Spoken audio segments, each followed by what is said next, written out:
মরশুমে প্রেমের ছবি, সব প্রেমিক প্রেমিকাদের এসে ছবিটা বিশ্বাস করে এটার পিছনে একটা কারণ আছে। এটা অন্য জামা পরেছিলাম, দেখলাম পছন্দ হচ্ছে না, ভালো লাগছে না, তার জন্য সাদা শাড়ি পরে চলে এসেছি।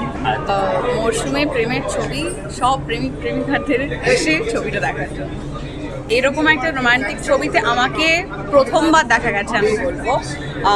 আমিও নিজেকে অন্য রকমভাবে দেখছি আর কি। আমি এই প্রথমবার পুরো ছবিটা একবারে দেখছি, সো ভীষণ ভাল লাগছে নিজেকে অন্যভাবে দেখি। এবং পুরো গল্পটা যেহেতু একদম এরকম গল্পের আগে আমি কখনো কাজ করিনি, তার জন্য আরও বেশি এক্সাইটেড। আমার মনে হয় এই যে গল্পটা আমরা এখন দেখছি, মানুষজন এসে হলে দেখার পর বুঝতে পারবে কেন আমাদের ছবির নাম যদি এমন। তো আমাদের এই মানে ভাবনাটা সারাক্ষণই মাথার মধ্যে থাকে আমাদের সবার।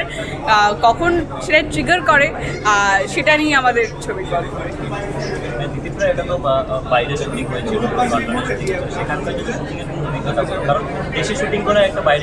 বাইরে শুটিং করার মধ্যে আমার মনে হয় বন্ডটা অনেক তাড়াতাড়ি ক্রিয়েট হয়, কারণ যেহেতু আমরা সবাই বাইরে থাকি এবং আমি কাউকেই চিনতাম না এর আগে। মানে সন্ধ্যার সাথে তার প্রথম কাজ, ঋষভদার সাথেও প্রথম কাজ, তবুও আমি আর সন্ধ্যা টাইম পেয়েছিলাম অ্যাকচুয়ালি ওয়ার্কশপ করার।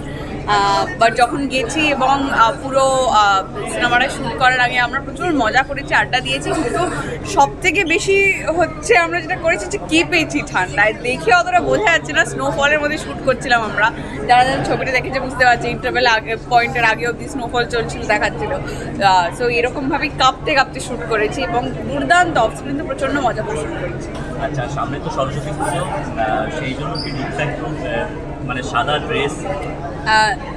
বিশ্বাস করে এটার পিছনে একটা কারণ আছে। এটা অন্য জামা পরেছিলাম, দেখলাম পছন্দ হচ্ছে না, ভালো লাগছে না, তার জন্য সাদা শাড়ি পরে চলে এসেছি।